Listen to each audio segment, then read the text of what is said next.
नमस्ते गुरुजी। जय गुरुजी महाराज। शुक्राना गुरुजी। जय गुरुजी संगत जी। आज हम सब मिलकर के गुरुजी की कृपा से एक कोशिश श्री शिव महापुराण स्व अध्याय में पंचम युद्ध खंड के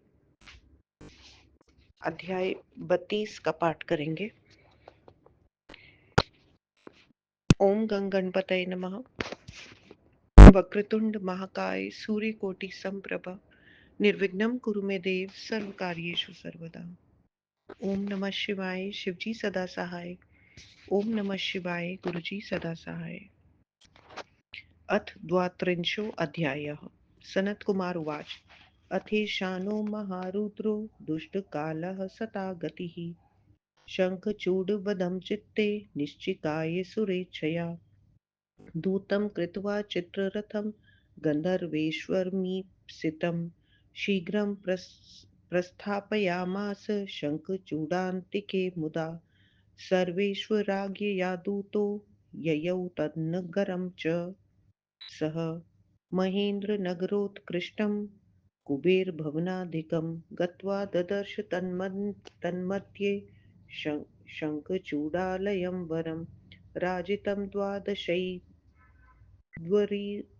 द्वारपालसमन्वितं स दृष्ट्वा पुष्पदन्तस्तु वरं द्वारं ददर्श सः कथयामास वृत्तान्तं द्वारपालाय निर्भयः अतिक्रम्य च तद्द्वारं जगामाभ्यन्तरे मुदा अतीव सुन्दरं रम्यं विस्तीर्णं समलड्कृतं स गत्वा शङ्खचूडं तं ददर्श दनुजाधिपम्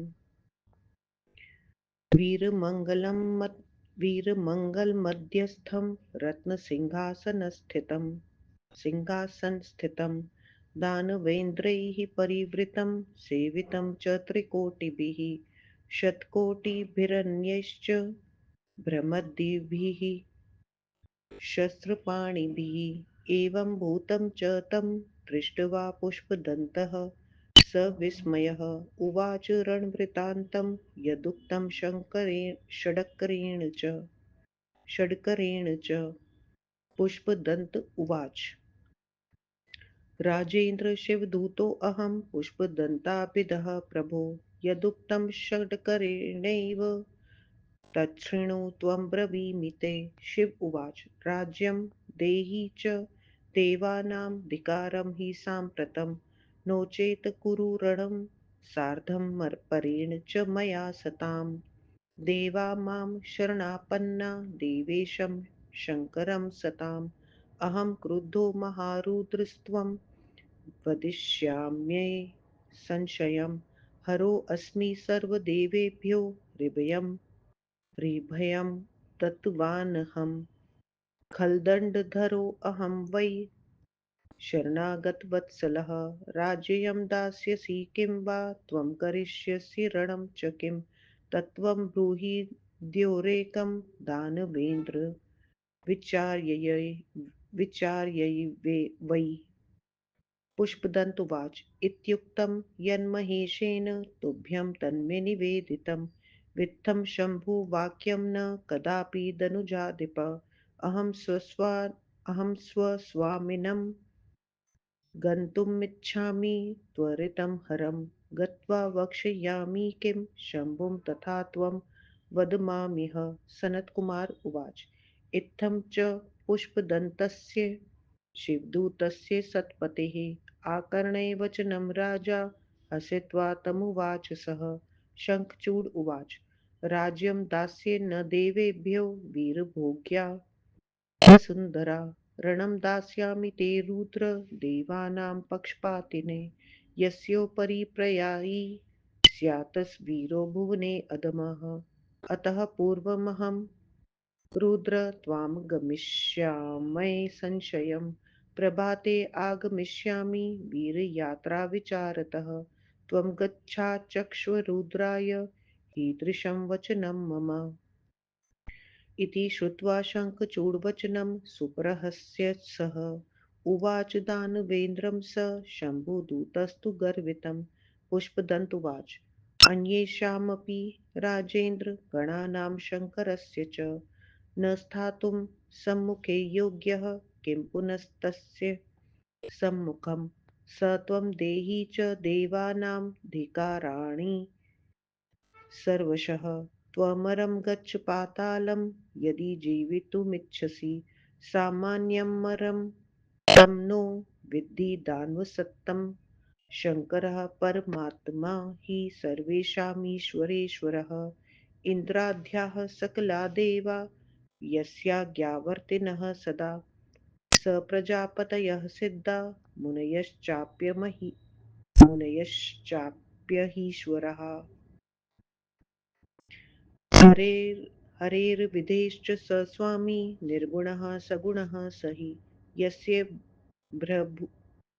भ्रूभटगमात्रेण सर्वेषां प्रलयो भवेत् शिवस्य पूर्णरूपश्च लोकसंहारकारकः सतां गतिर्दुष्टहन्ता निर्विकारः परात्परः ब्रह्मणोऽधिपतिः सोऽपि हरेरपि महेश्वरः अवमान्यं न वै तस्य शासनं दानवर्षभ किं बहुक्तेन राजेन्द्र मनसा संविचार्य च रुद्रं विद्धि महेशानं परं ब्रह्म चिदात्मकं देहि राज्यं हि देवानां धिकारांश्च सर्वशः एवं ते कुशलं तात भविष्यत् यन्यथा भयम् सनत्कुमार उवाच इति श्रुत्वा दानवेन्द्रः शङ्खचूडः प्रतापवान् उवाच शिवदूतं तं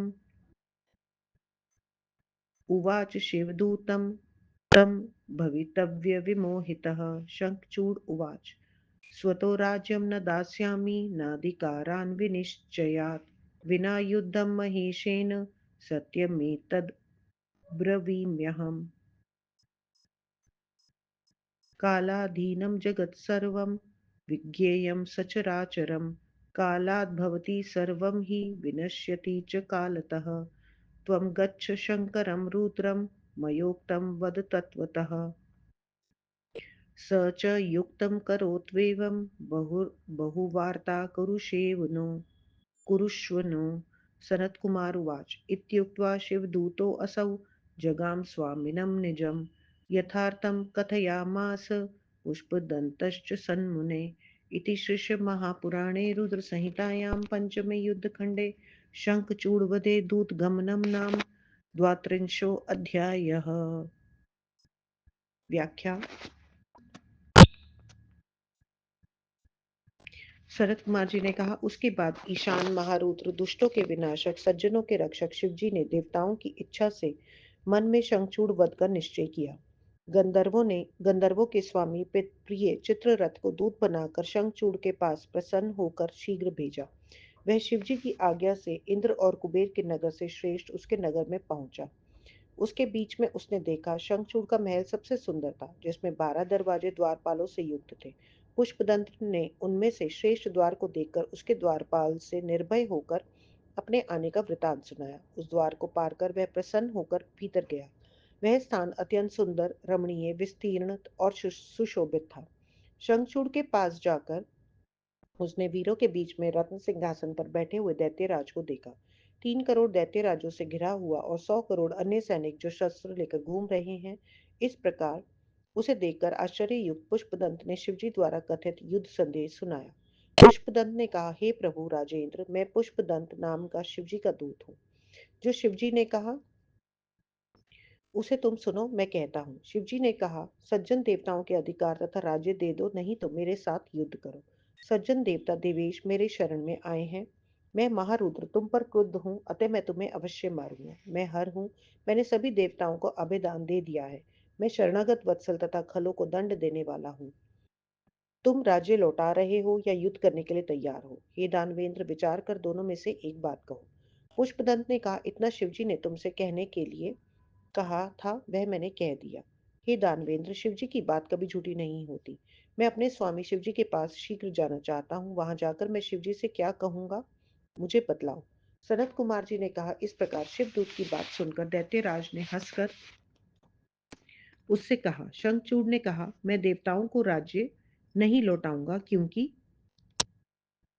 वसुंधरा पर वीरों का राज्य होता है। देवताओं के पक्षपाती रुद्र को मैं युद्ध दूंगा।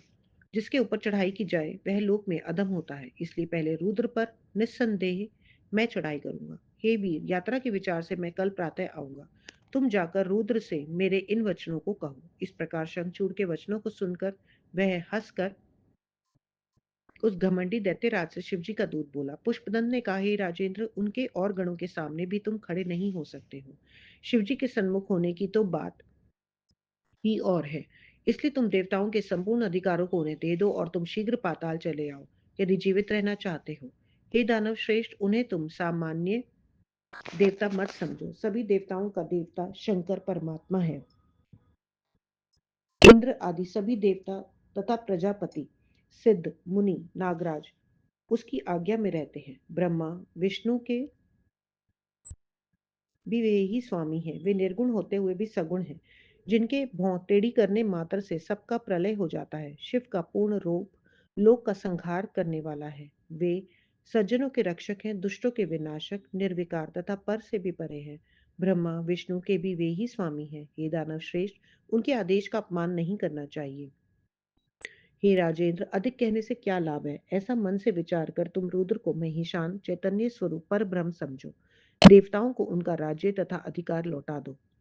ऐसा करने से तुम्हारी कुशल है, इसके विपरीत करने पर भय है। सनत कुमार जी ने कहा। वह प्रतापी दानवी इंद्र शंखचूड़ होनहार के वश होकर उस शिवदूत से कहने लगा। शंखचूड़ ने कहा, अपने से मैं देवताओं को राज्य तथा उनके अधिकार बिना शिव से युद्ध किए नहीं दूंगा। यह मैं सच कह रहा हूं। संपूर्ण चर अचर संसार काल के अधीन होता है। समय पर ही सब कुछ होता है और समय पर ही उसका विनाश होता है। तुम जाओ, शंकर रुद्र से जैसा मैंने कहा है वैसा कह दो। वह जैसा ठीक समझे करेगा। तुम बहुत बातें मत करो। शरद कुमार जी ने कहा। इतना कहकर वह शिवदूत अपने स्वामी के पास गया। हे मुनि, वहां जाकर पुष्पदंत ने यथार्थ कहा। इस प्रकार परम माहेश्वर पंडित तारादत्त त्रिपाठी के पुत्र डॉक्टर ब्रह्मानंद त्रिपाठी द्वारा रचित शिवा टीका टिप्पणी आदि से सम्मिलित शिव महापुराण में शंखचूड़ वध प्रसंग में दूत गमन नामक 32वां अध्याय समाप्त। ओम नमः शिवाय। शिवजी सदा सहाय। ओम नमः शिवाय। गुरुजी सदा सहाय। आज का सारा जाप पाठ गुरु जी महाराज आपके श्री चरणों में मालिक स्वीकार करना। गुरु जी जय। गुरु जी शुक्राना। गुरु जी।